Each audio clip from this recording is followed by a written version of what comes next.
Assalamualaikum warahmatullahi wabarakatuh.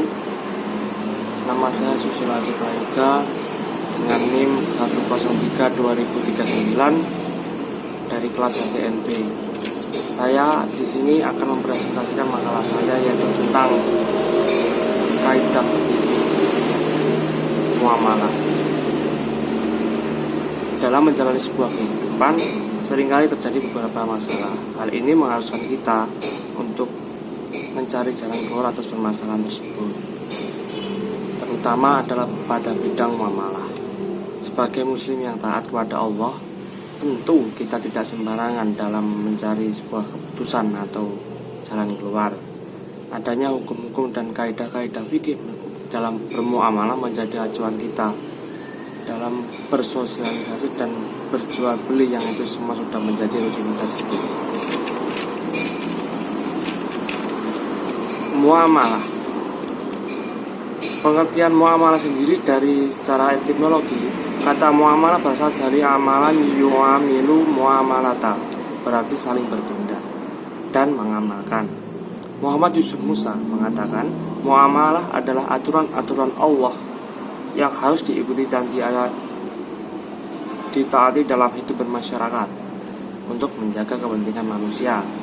Dari pengertian tersebut, berarti muamalah adalah segala peraturan yang diciptakan oleh Allah Subhanahu wa Ta'ala untuk mengatur hubungan sesama manusia dalam kehidupan di dunia untuk mencapai kesuksesan di dunia maupun di akhirat. Kita masuk pada kaidah fikih al-aslu fi al-muamalati al-ibahah hatta yaquma al-dalil ala tahrimiha, atau pada dasarnya semua muamalah boleh dilakukan kecuali ada dalil yang mengharamkannya. Dasar hukum kaidah fikih ini yaitu Quran surah Al-Baqarah ayat 29, "Walladzi khalaqalakum ma fil ardi jami'an." Dialah Allah yang menjadikan segala sesuatu yang ada di bumi untukmu.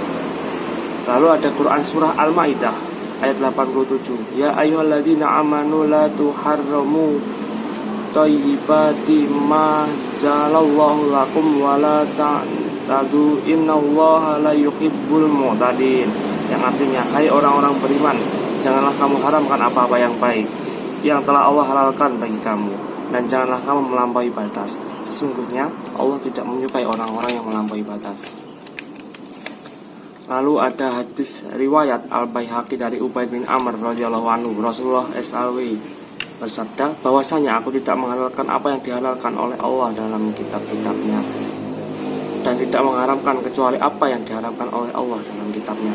Lalu ada hadis riwayat Muslim dari Anas radhiyallahu anhu, antum a'lamu bi amri dunyakum. Rasulullah SAW bersabda, kamu lebih mengetahui tentang urusan keduniaanmu. Kaidah tersebut merupakan bagian kecil dari kaidah al-yaqinu la yuzalu bil syak. Keyakinan itu tidak dapat dihapus oleh keraguan. Maka dari itu, ketika kita bermuamalah, hendaknya kita berpegang teguh pada kaidah tersebut. Lalu penerapan kaidah fikih al-aslu fi al-muamalati al-ibahah hatta yaquma al-dalil ala tahrimiha. Hukum pokok ibadah menyatakan bahwa segala sesuatu dilarang dikerjakan kecuali ada petunjuk dalam Al-Quran dan atau sunnah dalam mengajarkannya. Dengan demikian, maka juga terdapat larangan yang cukup luas di bidang muamalah. Penyebab dilarangnya suatu transaksi yaitu disebabkan oleh faktor-faktor. Pertama, haram zatnya atau haram lil zatuhi. Transaksi yang tergolong haram lil zatuhi adalah transaksi dilarang karena objeknya dilarang, misalnya barang haram, khomer, ataupun bangkai. Lalu ada haram selain zatnya, haram lil ghairihi. Transaksi yang tergolong haram lil ghairihi karena melanggar prinsip anfaradi minkum, yakni para fuqaha menerangkan secara umum faktor-faktor penyebab muamalah yang diharamkan. Yang pertama, faktor kezaliman. Berdasarkan firman Allah pada surah An-Nisa ayat 29 yang berarti, hai orang-orang beriman, janganlah kamu memakan harta sesamamu dengan jalan yang batil, kecuali dengan jalan perniagaan yang berlaku dengan suka sama suka di antara kamu. Di antara jenis transaksi yang diharamkan karena mengandung kezaliman yaitu ghish atau talwis, merahasiakan catat barang. Lalu itu ada najshi, merekayasa pasar dalam demand untuk tujuan yang buruk.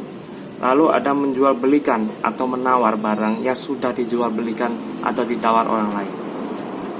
Lalu ada ihtikar atau menimbun barang dengan tujuan tertentu. Hal ini tentu berbeda dengan seperti Bulog yang menimbun beras, karena tujuan Bulog untuk menjaga kestabilan harga pasar beras. Lalu ada menghambat proses produksi orang lain dengan tujuan memonopoli pasar, menjual barang kepada pembeli yang diketahui untuk berbuat haram atau maksiat. Lalu ada faktor gharar, penipuan. Gharar dalam muamalah adalah suatu akad yang mengandung unsur penipuan karena tidak ada kepastian baik atau tidaknya objek akad, besar kecilnya jumlah barang maupun kemampuan menyerahkan objek yang disebutkan dalam akad tersebut. Lalu ketiga ada faktor riba. Menurut bahasa, riba berarti bertambah. Sesuatu menjadi riba apabila ia bertambah. Menurut istilah riba berarti bertambah atau keterlambatan dalam menjual harta. Keharaman riba disepakati oleh para ulama. Nomor 4 yaitu faktor riswah atau suap. Riswah berasal dari bahasa Arab yang berarti sogoan, bujukan, suap atau kadang disebut pelicin. Riswah yaitu pemberian sesuatu dengan tujuan membatalkan tujuan yang benar atau membenarkan sesuatu yang batil. Nomor 5, faktor judi. Judi dalam bahasa Arab al-maisir yang berarti kemudahan atau mendapatkan harta secara mudah. Judi berbeda dengan jual beli. Apabila jual beli, pihak yang bertransaksi akan mendapat apa yang ditransaksikan. Sedangkan dalam perjudian terdapat ketidakjelasan. Lalu yang terakhir ada ketidakabsahan akad. Suatu transaksi itu tidak sah atau tidak lengkapnya akad ketika yang pertama, rukun dan syarat akad tidak dipenuhi. Yang kedua, ada ta'aluk atau dikaitkannya dua akad di mana berlakunya akad pertama tergantung pada akad yang kedua. 3. Terjadi dua akad, yaitu di mana suatu transaksi diwadai oleh dua akad dan terjadi ketidakpastian atau terjadi kebingungan dalam memilih akad tersebut. Jadi sekian apa yang sudah saya presentasikan, semoga bermanfaat untuk menjadi pembelajaran kita. Sekian dari saya. Wallahul muwaffiq ila aqwamit thoriq. Wassalamualaikum warahmatullahi wabarakatuh.